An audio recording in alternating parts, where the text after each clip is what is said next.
السلام علیکم، شرائع دستور سے میں ہوں عبدالقیوم صدیقی اور آپ ہیں اے کیو ایس کے ساتھ۔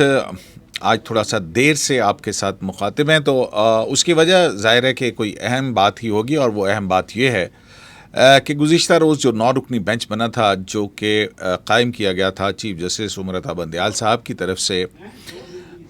آرمی ایکٹ کے نیچے سویلینس کے ٹرائل کے خلاف جو 4 آئینی درخواستیں آئی ہیں اس حوالے سے، اور اس بینچ سے قاضی فائز عیسیٰ جو ہیں ان کے اعتراضات سامنے آئے تھے، ان کے بھی اور جسٹس سردار طارق مسعود کے بھی۔ آج بڑی ڈیولپمنٹ یہ ہوئی کہ گزشتہ روز 7 رکنی بینچ کا ایک حکم تو جاری کر دیا گیا، لیکن 9 رکنی بینچ میں کیا ہوا اور جسٹس قاضی فائز عیسیٰ اور جسٹس سردار طارق مسعود نے کیا کہا تھا، اس حوالے سے اس آرڈر کے اندر کوئی ذکر نہیں تھا۔ آج جو بڑی ڈیولپمنٹ ہوئی وہ یہ ہوئی کہ جسٹس قاضی فائز عیسیٰ کا وہ نوٹ جو ہے، جس کے اندر تمام تفصیلات ہیں، تقریباً یہ 30 صفحات کا نوٹ ہے، وہ جو ہے وہ سپریم کورٹ آف پاکستان کی ویب سائٹ پر اپلوڈ ہوا۔ ہم نے جیسے ہی دیکھا کہ وہ اپلوڈ ہوئی ہے کوئی چیز، تو پھر اس کو جب ہم نے فوراً ڈاؤن لوڈ کیا، لیکن جیسے ہی دوبارہ دیکھا تو وہ کچھ منٹ کے بعد جو ہے وہ نوٹ جو ہے وہ سپریم کورٹ آف پاکستان کی ویب سائٹ سے اتار دیا گیا۔ ایسا کیوں کیا گیا یہ بات سمجھ میں نہیں آتی، جبکہ یہ ساری بات جو ہے وہ اوپن کورٹ کے اندر بھی ہوئی تھی۔ ظاہر ہے یہ چیز جو ہے وہ پھر شفافیت جو سپریم کورٹ کی کو چلانے کے حوالے سے ہے، اس کے اوپر ایک جو ہے بڑا سوالیہ نشان کھڑا کرتی ہے۔ تو خوش قسمتی سے جو ہے وہ نوٹ جو ہے وہ ہم نے ڈاؤن لوڈ کر لیا تھا، اور وہ جو نوٹ ڈاؤن لوڈ کیا وہ میرے پاس ہے اس وقت۔ یہ تقریباً 30 کے قریب صفحات ہیں، اس میں بہت زیادہ چیزیں ہیں، لیکن جو جسٹس قاضی فائز عیسیٰ نے اپنے سپریم کورٹ آف پاکستان میں یہ نوٹ پڑھا تھا، وہ تفصیل سے اس کے اندر جو ہے یہ تمام ذکر ہے۔ تو میں اب مزید اس سے کچھ نہیں کہوں گا، کیونکہ اس سے پہلے بھی ایک مرتبہ ایسا ہو چکا ہے کہ جب رجسٹرار نے ایک سرکولر کے ذریعے جسٹس قاضی فائز عیسیٰ کے فیصلے کو کالعدم کیا تھا، اس کے بعد 6 رکنی لارجر بینچ بنا تھا، اور پھر اس کے بعد جو سماعت کی تھی اس کے بعد بھی جسٹس قاضی فائز عیسیٰ نے ایک نوٹ اپلوڈ کیا تھا ویب سائٹ پر، وہ بھی اتار دیا گیا تھا۔ تو اب نامزد چیف جسٹس کا جو نوٹ ہے وہ سپریم کورٹ کی ویب سائٹ سے اتار دیا جاتا ہے، جبکہ سب کے سامنے شفاف کارروائی جو ہے وہ سامنے ہوتی ہے۔ تو یہ بہت بڑے سوالات ہیں۔ ظاہر ہے انتظامی طور پر ابھی تک جو ہے وہ supreme court chief justice Umar Ata Bandial صاحب کی نیچے کام کر رہی ہے، اور ان کے عملہ جو ہے وہ انہی کی باتیں مانتا ہوگا۔ بہرحال ہمارے پاس ایسے کوئی شواہد تو نہیں ہیں کہ جن کی بنیاد پر ہم یہ کہیں کہ یہ جسٹس عمر عطا بندیال صاحب کے حکم پر ہی شاید اتارا گیا۔ ظاہر ہے وہ چیزیں بھی جو ہیں وہ سامنے آ جائیں گی۔ تو آپ کی سمع خراشی ہوگی، تھوڑا سا یہ لمبا ہے، تو میں نے سوچا کہ جو نوٹ ہے وہ ایز اٹ از آپ لوگوں تک پہنچنا چاہیے۔ تو میں قاضی فائز عیسیٰ جو سینئر جج ہیں سپریم کورٹ کے اور نامزد چیف جسٹس ہیں، ان کا نوٹ پڑھتا ہوں، انہوں نے اپنے نوٹ کے اندر کیا کہا۔ قاضی فائز عیسیٰ جج: 21 جون 2023 کو تقریباً 8 بجے شام مجھے میری رہائش گاہ پر سپلیمنٹری کاز لسٹ 316/2023 موصول ہوئی، جس میں ظاہر کیا گیا تھا کہ 9 ججز پر مشتمل ایک لارجر بینچ 1 تشکیل دیا گیا ہے، جس میں مجھے بھی شامل کیا گیا، اور 4 آئینی درخواستوں کی سماعت کے لیے 22 جون 2023 کو 11:45 کا وقت مقرر کیا گیا، یعنی درخواستوں کو پڑھنے کے لیے مناسب موقع نہیں دیا گیا۔ یہ بینچ میرے اور اگلے سینئر فاضل جج جناب جسٹس سردار طارق مسعود کے ساتھ مشاورت کے بغیر بنایا گیا ہے۔ سماعت کے لیے مقرر کی گئی ان آئینی درخواستوں کی تفصیل یوں ہے: آئینی درخواست بغیر نمبر 2023 25 مئی 2023 کو دائر کی گئی، اعتراضات لگائے جانے کے بعد دوبارہ 6 جون 2023 کو دائر کی گئی، اور 9 جون 2023 کو دوبارہ دائر کی گئی۔ یہ ہے عمران احمد خان نیازی بنام وفاق پاکستان۔ پھر دوسری مندرجہ بالا سول متفرق اپیل نمبر 80/2023 9 جون 2023 کو دائر کی گئی، عمران احمد خان نیازی بنام وفاق پاکستان۔ دوسری آئینی درخواست نمبر 26/2023 10 جون 2023 کو دائر کی گئی، کرامت علی و دیگر بنام وفاق پاکستان۔ یہ وہ آئینی درخواستیں جن کی سماعت ہو رہی ہے، جو آرمی ایکٹ کے نیچے سویلینس کے ٹرائل کے خلاف دائر کی گئی ہیں۔ آئینی درخواست نمبر 25 17 جون 2023 کو دائر کی گئی، اعتزاز احسن بنام وفاق پاکستان. آئینی درخواست نمبر 24/2023 20 جون 2023 کو دائر کی گئی جسٹس جواد ایس خواجہ بنام وفاق پاکستان. جسٹس قاضی فیض صاحب نے اس نوٹ میں لکھتے ہیں کہ یہ بات غور طلب ہے کہ جو آئینی درخواست سب سے پہلے 25 مئی 2023 کو دائر کی گئی تھی وہ آخر میں لگائی گئی اور ان کے بعد بتدریج آنے والی درخواستیں بھی بعد میں لگائی گئیں، لیکن سب سے آخری درخواست جو 20 جون 2023 کو دائر کی گئی اس کو ترجیح بھی دی گئی اور ترتیب میں پہلا نمبر بھی دیا گیا. اس بات پر بھی تعجب ہوا کہ اگر یہ مقدمات اہم ہیں تو پھر موسم گرما کی چھٹیاں شروع ہونے کا انتظار کیوں کیا گیا اور اچانک صرف ایک دن پہلے شام ہی کو ان مقدمات کی پیپر بک کیوں ارسال کی گئیں. عدالت عظمیٰ اور تمام عدالتوں کو اختیار آئین کی دفعہ 175(2) دیتی ہے، جس کا اردو ترجمہ کچھ یوں ہے: کسی عدالت کو کوئی اختیار سماعت نہیں ہوگا سوائے اس کے جو آئین یا قانون کے تحت اسے دیا گیا ہے. Paragraph number 3. اپنا آئینی منصب سنبھالنے سے پہلے تمام جج آئین پاکستان کے تیسرے جدول میں دیا گیا حلف اٹھاتے ہیں اور یہ حلف لازم کرتا ہے کہ وہ آئین اسلامی جمہوریہ پاکستان اور قانون کے مطابق اپنے فرائض سر انجام دیں گے. پاکستان کے قوانین میں supreme court practice and procedure act 2023 بھی شامل ہے جو بذریعہ دفعہ 2(1) اور 2 لازم کرتا ہے. جو دفعہ 2 ہے اس کا اردو ترجمہ: ہر مقدمہ، اپیل اور معاملہ جو عدالت عظمیٰ کے سامنے ہے اس کی سماعت اور فیصلہ ایسا بینچ کرے گا جس کی تشکیل چیف جسٹس پاکستان اور سینیارٹی کی ترتیب میں اگلے 2 سب سے سینئر ججوں پر مشتمل کمیٹی نے کی ہو. نمبر 2.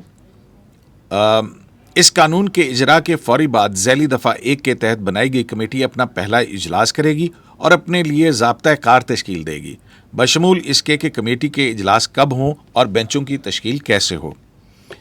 قاضی فیض صاحب آگے لکھتے ہیں کہ مذکورہ بالا قانون کے وجود میں آنے سے قبل ہی جب وہ بل کی صورت میں تھا اسے عدالت عظمیٰ میں آئینی درخواست نمبر 6/8/2023 کے ذریعے چیلنج کیا گیا اور معزز چیف جسٹس کے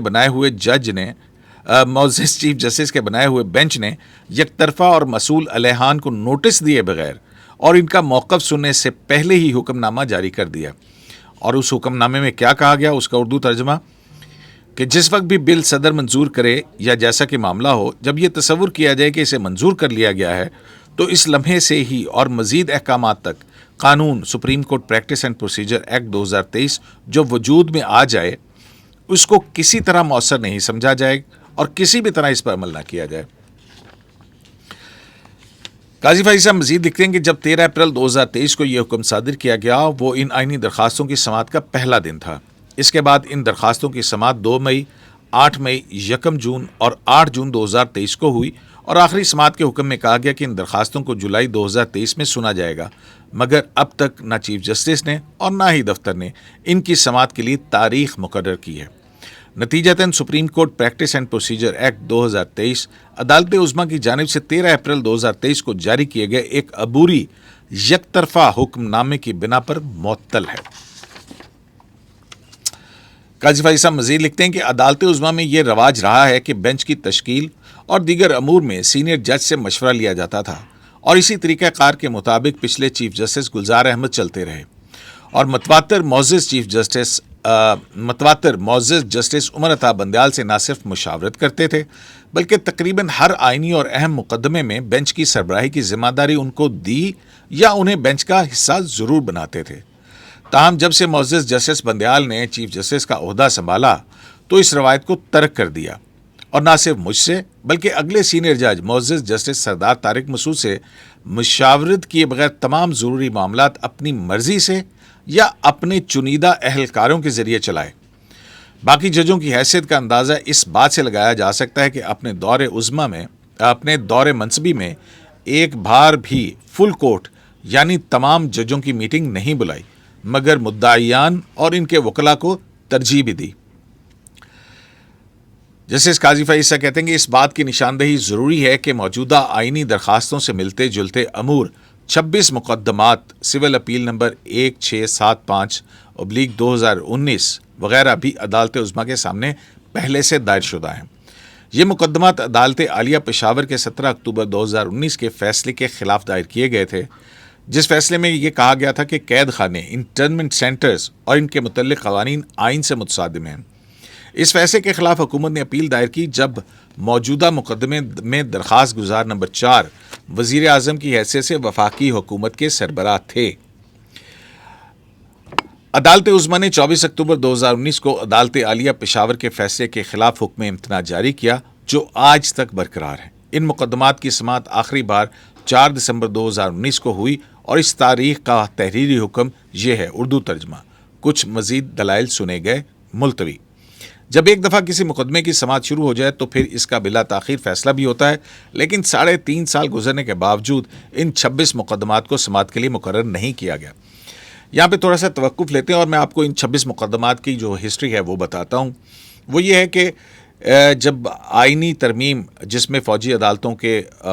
اندر مقدمات جو سویلینز ان کے ذریعے آئینی ترمیم آئی تھی، 21ویں آئینی ترمیم،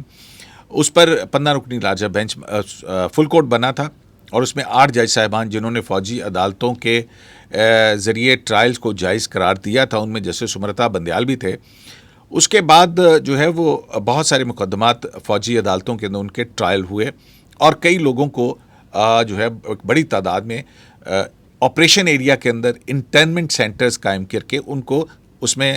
قید رکھا گیا۔ تو لیکن اس فیصلے میں یہ بھی قرار دیا تھا کہ 3 بنیادوں کے اوپر جو ہے وہ ان جو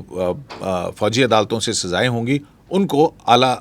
عدالتوں میں چیلنج کیا جا سکے گا۔ تو اس پر جسٹس وقار سیٹھ نے کوئی تقریباً 196 کے قریب وہ درخواستیں تھیں اور یہ جیسا کہ ہے اس میں 26 کے قریب وہ مقدمات بنتے تھے، ان کے اندر اسی یعنی آرمی ایکٹ کے تحت ہی جو بنائے گئے قوانین تھے ان کو چیلنج کیا گیا تھا۔ تو یہ اسی سے ملتا جلتا مقدمہ ہے جو آج سپریم کورٹ کا 7 رکنی بینچ سن رہا ہے، جس کے لیے 9 رکنی بینچ قائم کیا گیا تھا۔ تو اسی طرح کے ملتے جلتے آئینی سوالات ہیں۔ تو قاضی فائز صاحب یہ سوال اٹھا رہے ہیں کہ پچھلے 3.5 سال سے 26 مقدمات جب عمران خان وزیر اعظم تھے ان کی حکومت نے داخل کیے تھے،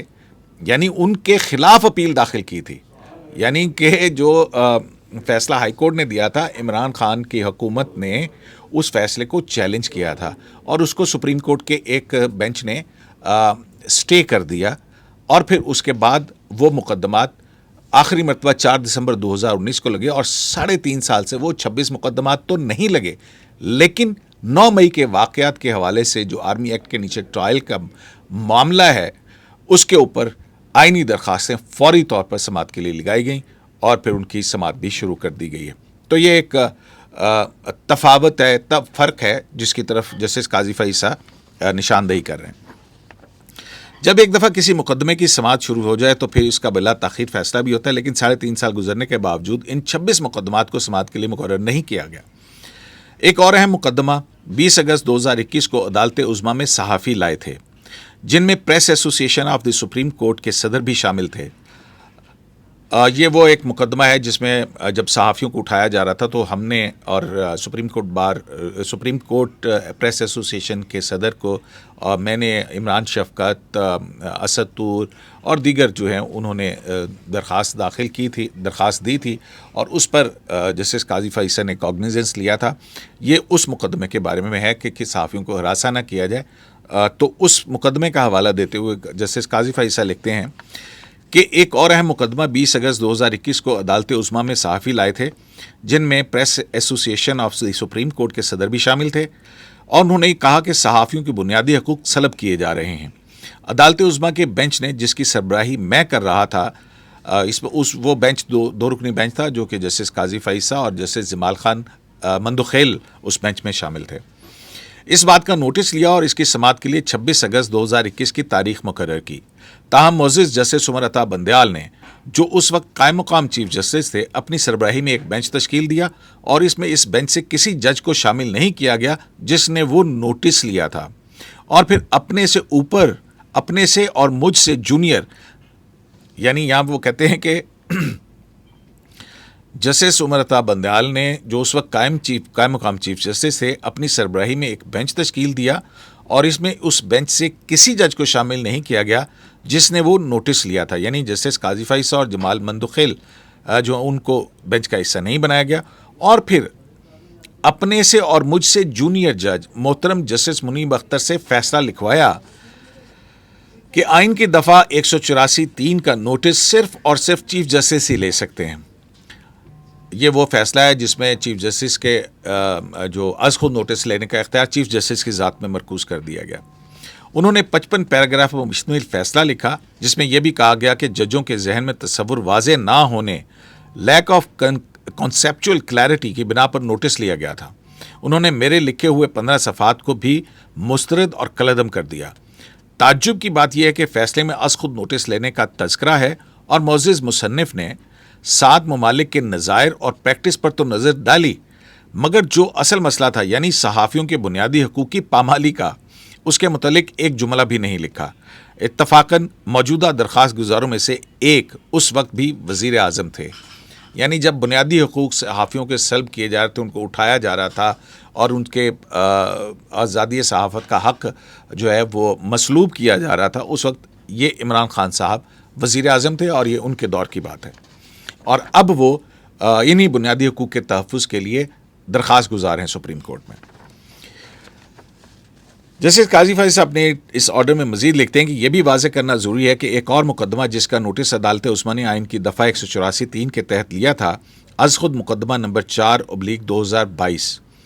اس میں بذریعہ تحریری حکم نامہ مورخہ 29 مارچ 2023 کو یہ فیصلہ کیا گیا، اس کا اردو ترجمہ 28 شہریوں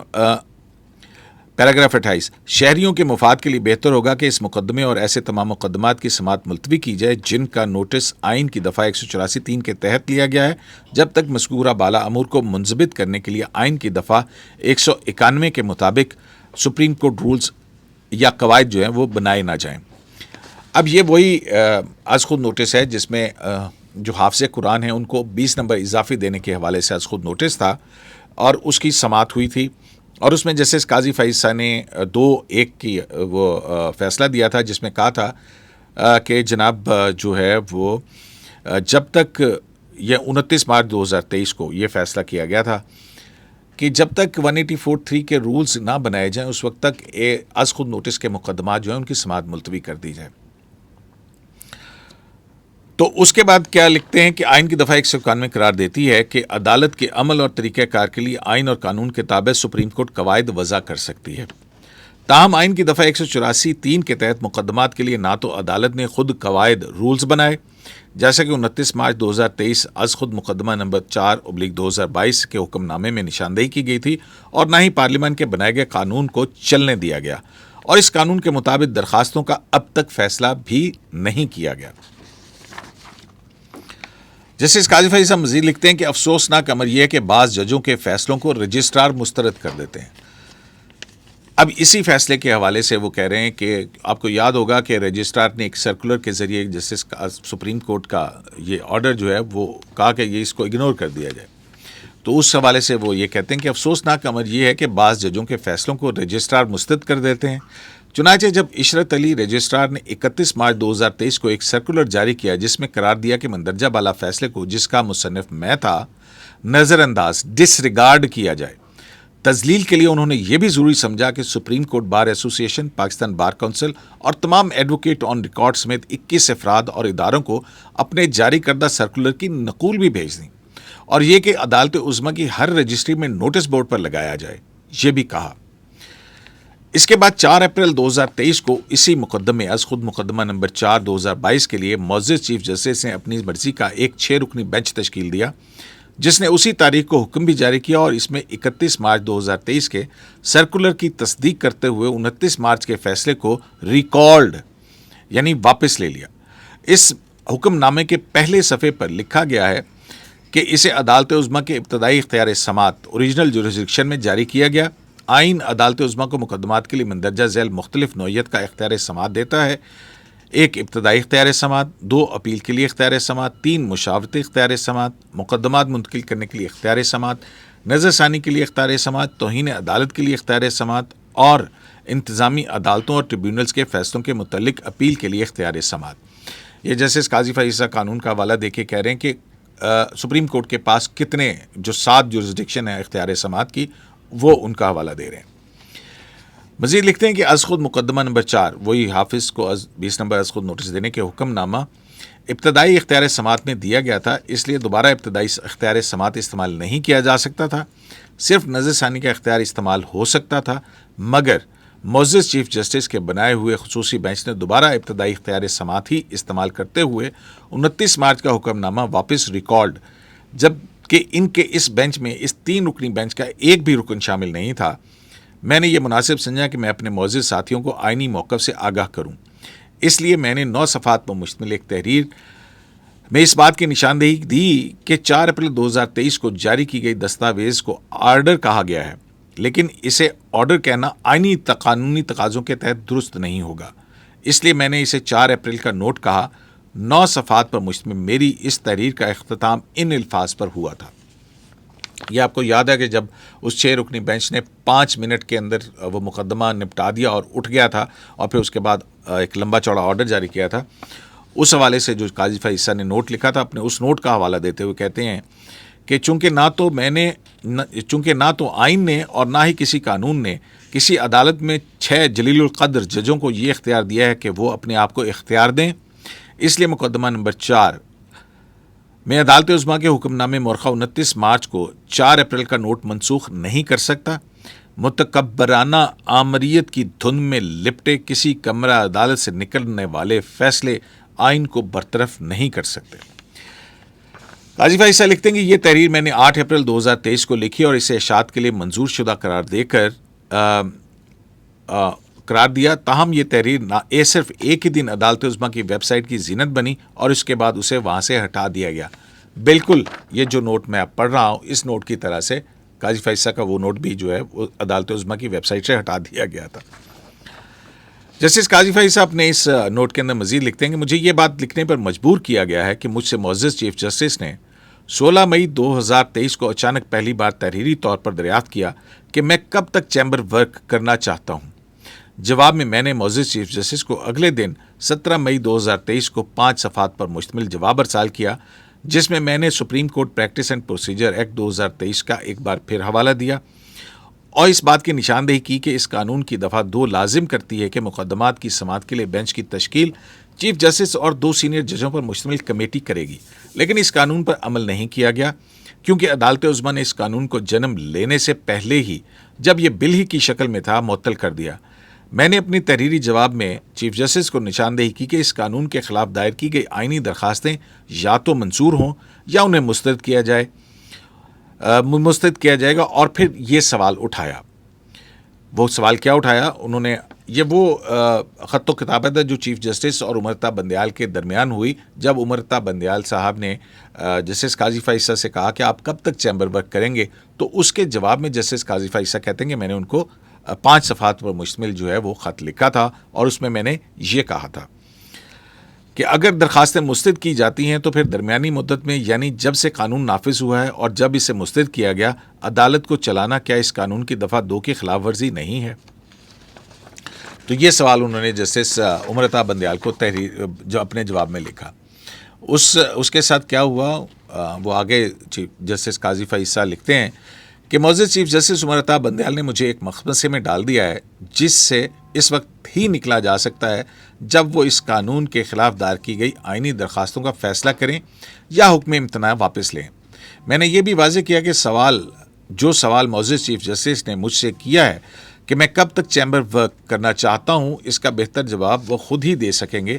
کیونکہ جو bench supreme court practice and procedure act 2023 کے متعلق درخواستوں کی سماعت کر رہا ہے، اس کی سربراہی وہ خود کر رہے ہیں اور وہی بہتر جانتے ہیں کہ فیصلہ کب ہوگا۔ میں نے اسی تحریر میں یہ تصریح بھی کی کہ میرے معزز ساتھی ان درخواستوں کا کیسے فیصلہ کریں یہ ان کی ثوابدید پر منحصر ہے، جس سے مجھے کوئی غرض نہیں، مگر میں اس بات کی توقع رکھتا ہوں، جو یقیناً پوری قوم بھی رکھتی ہے، کہ جو بھی فیصلہ ہو وہ جلد ہو، کیونکہ عدالت کی کارروائی اس غیر یقینی صورتحال سے متاثر ہو رہی ہے۔ 5 صفحات پر مشتمل 17 مئی 2023 کی میری تحریر بھی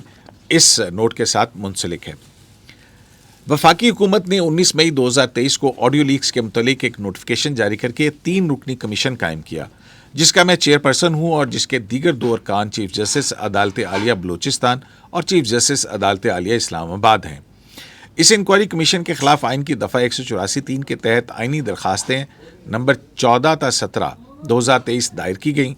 اور 26 مئی 2023 کو معزز چیف جسٹس عمر عطا بندیال کی سربراہی میں بینچ نے سماعت کی اور وفاقی حکومت کے نوٹیفیکیشن کو معطل کرتے ہوئے انکوائری کمیشن کو کام کرنے سے بھی روک دیا، باوجود اس کے کہ مبینہ طور پر ان کی خوش دامن کی آڈیو بھی زیر غور تھی۔ ان مقدمات میں اگلی تاریخ 31 مئی 2023 تھی۔ اس کے بعد تاریخ ابھی تک مقرر نہیں کی گئی اور انکوائری کمیشن کو غیر فعال بنا دیا گیا ہے۔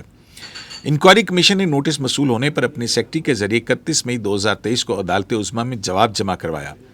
جو متفرق درخواست نمبر 3924/2023 ہے۔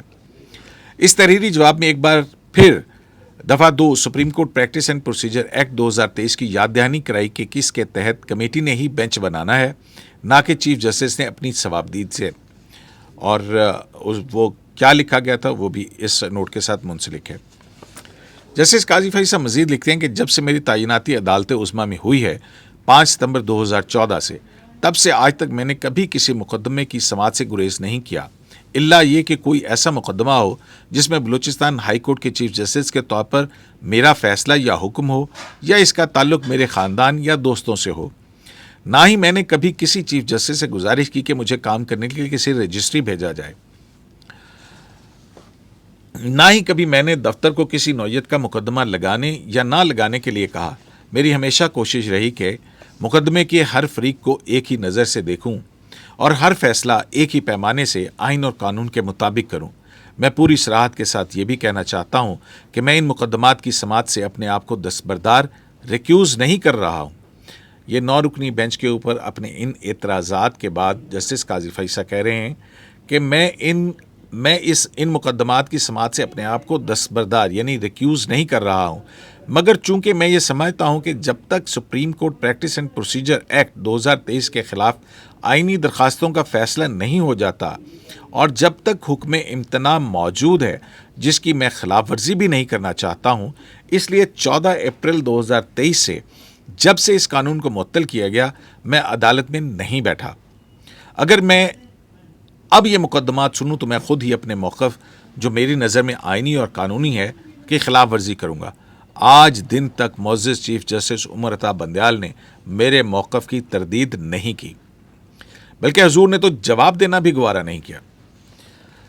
قاضی فیضی صاحب لکھتے ہیں کہ مجھے اس بات کا بخوبی ادراک ہے کہ معزز چیف جسٹس عمر عطا بندیال نے اپنے معزز ساتھیوں کو بلا وجہ ایک غیر ضروری کشمکش میں الجھا دیا ہے۔ اس ناچیز کی رائے میں عدالت عظمیٰ کے سربراہ کو ایسا نہیں کرنا چاہیے۔ نہایت احترام سے مجھے یہ کہنے پر مجبور کیا گیا ہے کہ عدالت عظمیٰ جیسا آئینی ادارہ کسی فرد واحد کی مرضی سے نہیں چل سکتا۔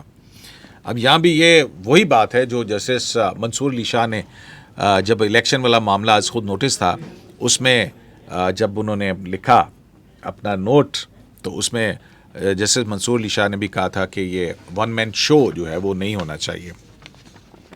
تو جسٹس قاضی فیضی صاحب یہ کہہ رہے ہیں کہ مجھے بھی یہ لکھنے پر مجبور کر دیا گیا ہے کہ عدالت عظمیٰ جیسا آئینی ادارہ کسی فرد واحد کی مرضی سے نہیں چل سکتا۔ قاضی فیضی صاحب مزید لکھتے ہیں کہ یہ وضاحت بھی ضروری ہے کہ supreme court practice and procedure act 2023 کی دفعہ 2 کا اطلاق صرف چیف جسٹس اور اگلے 2 سینئر ججوں پر ہوتا ہے۔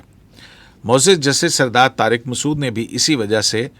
شروع میں کسی بھی بینچ میں بیٹھنے سے کنارہ کشی اختیار کی، لیکن پھر یہ فرمایا کہ عدالت عظمیٰ میں مقدمات کثرت سے جمع ہو گئے ہیں تو اس لیے وہ صرف آئین کی دفعہ 184(3) کے تحت دائر کیے گئے اور اہم مقدمات نہیں سنیں گے لیکن معمول کے مقدمات سنیں گے۔ میں ان کے موقف کا احترام کرتا ہوں اور اس طرح وہ بھی میرے موقف کا احترام کرتے ہیں۔ سینئر 3 جج کی حیثیت میں سمت کو درست رکھنا بھی میرا فریضہ ہے۔ عدالت عظمیٰ کے ججوں کا گلدستہ اس تنوع میں اپنی مہک سے فضا کو معطر رکھتے ہوئے بخوبی انصاف مہیا کر سکے گا جب کسی بھی فریق کو یہ شک نہ ہو کہ اس کے مقدمہ میں ایک مخصوص فیصلہ دینے کے لیے ایک خصوصی بینچ تشکیل دیا گیا یا بغیر کسی معقول وجہ کے اسے جلد سماعت کے لیے مقرر کیا گیا یا اس کی سماعت مؤخر کی گئی۔ قاضی فیضی صاحب سینئر 3 جج، اسلام آباد، 23 جون 2023، اپروڈ فار رپورٹنگ۔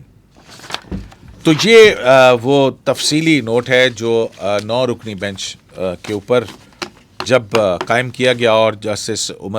قاضی فیضی صاحب نے بتایا کہ وہ کیوں اس 9 رکنی بینچ کا حصہ نہیں بن سکتے، کیونکہ وہ یہ سمجھتے ہیں کہ جو پریکٹس اینڈ پروسیجر ایکٹ ہے وہ 3 جج صاحبان پر لاگو ہوتا ہے، یعنی چیف جسٹس، سینئر ترین جج جسٹس قاضی فائز صاحب اور جسٹس سردار طارق مسعود. اس میں دیگر جج صاحبان جو ہیں وہ شامل نہیں ہیں. تو وہ لوگ جو یہ سوال کر رہے تھے کہ جو مختلف جج صاحبان ہیں، اگر جسٹس قاضی فائز صاحب نے جیسا کہا تھا کہ اعتزاز احسن نے کہا کہ آپ اس بینچ سے نہ اٹھیں، تو انہوں نے کہا کہ کیا میں اپنا حلف توڑ دوں؟ تو پھر اس کے بعد لوگوں نے یہ سوال کرنا شروع کیا تھا تو کیا وہ جج صاحبان جو اس وقت بیٹھے ہیں تو وہ کیا اپنے حلف کی خلاف ورزی کریں؟ تو یہاں پہ ان لوگوں کو بھی اس بات کا جواب مل جانا چاہیے کہ پریکٹس اینڈ پروسیجر ایکٹ کا سیکشن 2 جو ججز کی کمیٹی سے متعلق ہے وہ ججز 3 جج صاحبان پر لاگو ہوتا ہے، جس میں چیف جسٹس پاکستان عمر عطا بندیال ہیں، جسٹس قاضی فائز عیسیٰ ہیں اور جسٹس سردار طارق مسعود ہیں. باقی دیگر ججز کیونکہ اس قانون کے تحت ان کو یہ اختیار نہیں دیا گیا یا اس کمیٹی میں شامل نہیں کیا گیا ہے، تو لہٰذا وہ اگر کوئی بھی بینچ بنتا ہے تو وہ اس کے اندر بیٹھ سکتے ہیں، لیکن یہ 3 جج صاحب جو ہیں ان کو اس قانون کے مطابق ہی عمل کرنا ہوگا. تو یہ بھی بہت بڑا سوال اٹھا دیا ہے جسٹس قاضی فائز صاحب نے کہ اگر یہ پریکٹس اینڈ پروسیجر ایکٹ اگر مسترد ہوتا ہے تو اس دوران میں جو مقدمات اور بینچ بنائے گئے ہیں 184(3) بالخصوص اس کے حوالے سے، تو پھر ان مقدمات یا جو کہ بینچی اگر غیر قانونی طور پر تشکیل پایا ہو تو اس کا فیصلہ تو جسٹس قاضی فائز صاحب یہ کہتے ہیں، جیسا کہ انہوں نے اس 6 رکنی بینچ کے حوالے سے کہا تھا کہ آمریت